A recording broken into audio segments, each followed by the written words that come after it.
ಎಲ್ಲರಿಗೂ ನನ್ನ ನಮಸ್ಕಾರ. ಇವತ್ತು ಬನ್ನಿ ಸಕ್ಕರೆ ಮಾವಿನಕಾಯಿ ಗೊಜ್ಜು ಹೇಗೆ ಮಾಡೋದು ಅಂತ ನೋಡ್ಕೊಳ್ಳೋಣ. ಇವತ್ತು ಸಕ್ಕರೆ ಮಾವಿನಕಾಯಿ 4 ತೊಗೊಂಡಿದ್ದೀನಿ. ನೋಡಿ ಹೀಗಿರುತ್ತೆ, 4 ತೊಗೊಂಡಿದ್ದೀನಿ. ಮತ್ತು ಅದಕ್ಕೆ ಮಸಾಲ ಪದಾರ್ಥ ಏನು ಬೇಕಂತ ಹೇಳ್ತೀನಿ.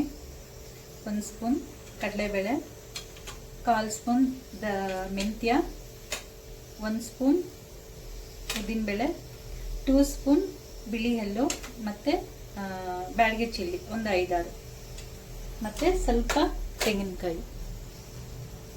ಈಗ ಮಸಾಲೆ ಹೇಗೆ ಫ್ರೈ ಮಾಡೋದು ಅಂತ ನೋಡ್ಕೊಳ್ಳೋಣ ಬನ್ನಿ. ಈಗ ಗ್ಯಾಸ್ ಅಂಟಿಸ್ಕೊಂಡು ಫಸ್ಟು ಕಡಲೆಬೇಳೆ, ಎಳ್ಳು, ಉದ್ದಿನಬೇಳೆ, ಬ್ಯಾಡಗೆ ಚಿಲ್ಲಿ 4-5, ಮೆಂತ್ಯ, ಸ್ವಲ್ಪ ಆಯಿಲ್ ಹಾಕಿ ಫ್ರೈ ಮಾಡ್ಕೊಳ್ಳೋಣ.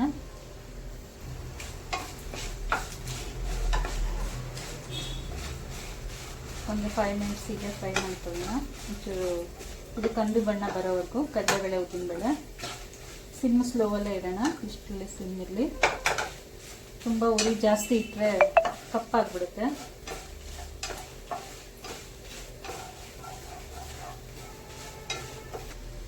LG ಹಿಂಗಿದೆ, ಇದನ್ನು ಸ್ವಲ್ಪ ಹಾಕೋಣ.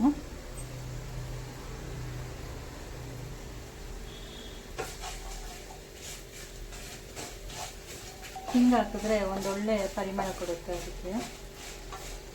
ಈಗ ಕೊಕೊನಟ್ ಕಟ್ ಮಾಡ್ಕೊಳ್ಳೋಣ ಸಣ್ಣ ಸಣ್ಣದಾಗಿ.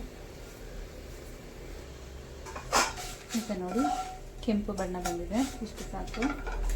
ಈಗ ತೆಂಗಿನಕಾಯಿ ಇದನ್ನ ಹಾಕ್ಕೊಳ್ಳೋಣ. ಇದು 1-2 ನಿಮಿಷ ಫ್ರೈ ಮಾಡಿದರೆ ಸಾಕು, ಸ್ವಲ್ಪ ಬಿಸಿ ಆದರೆ ಸಾಕು. ಇದಿಷ್ಟಾದರೆ ಸಾಕು. ಗ್ಯಾಸ್ ಆಫ್ ಮಾಡೋಣ. ಇದನ್ನು ಸ್ವಲ್ಪ ಹಾರ್ಲಿಕ್ಕೆ ಬಿಡೋಣ. ಈಗ ಮ್ಯಾಂಗೋನ ಸಿಪ್ಪೆ ತಗೊಳ್ಳೋಣ. ಅದು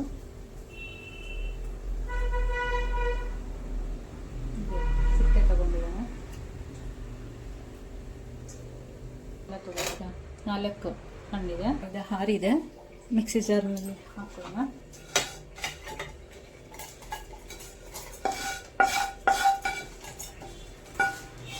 ಪೇಸ್ಟ್ ಮಾಡ್ಕೊ. ಇದು ಮಂಗಳೂರದು ಕೊಬ್ಬರಿ ಎಣ್ಣೆ, ಇದರಲ್ಲೇ ಮಾಡೋಣ, ಟೇಸ್ಟ್ ಚೆನ್ನಾಗಿರುತ್ತೆ. ಈಗ ನೋಡಿ ಪೇಸ್ಟಿಂಗ್ ಆಗಿ ಸಾಸಿವೆ ಹಾಕೊಳ್ಳೋಣ. ಈಗ ಈ ಮಾವಿನಕಾಯಿ ಹಾಕ್ಕೊಳ್ಳೋಣ.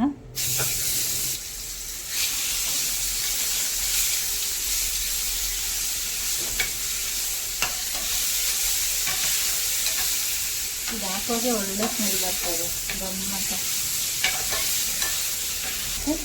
ಸ್ವಲ್ಪ ಬೆಲ್ಲ ಇದಾಗಿದೆ.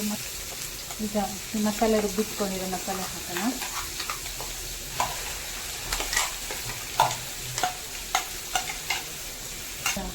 ಜಾರಿ ನೀರು ಸ್ವಲ್ಪ ಮಸಾಲೆ ನೀರು ಹಾಕೋಣ. ಚೆನ್ನಾಗಿ ಮಿಕ್ಸ್ ಮಾಡ್ಕೊಳ್ಳೋಣ.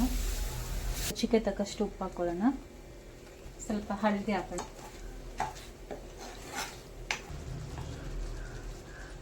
ಈಗ ಲಿಡ್ ಕ್ಲೋಸ್ ಮಾಡೋಣ ಒಂದು 10 ಮಿನಿಟ್.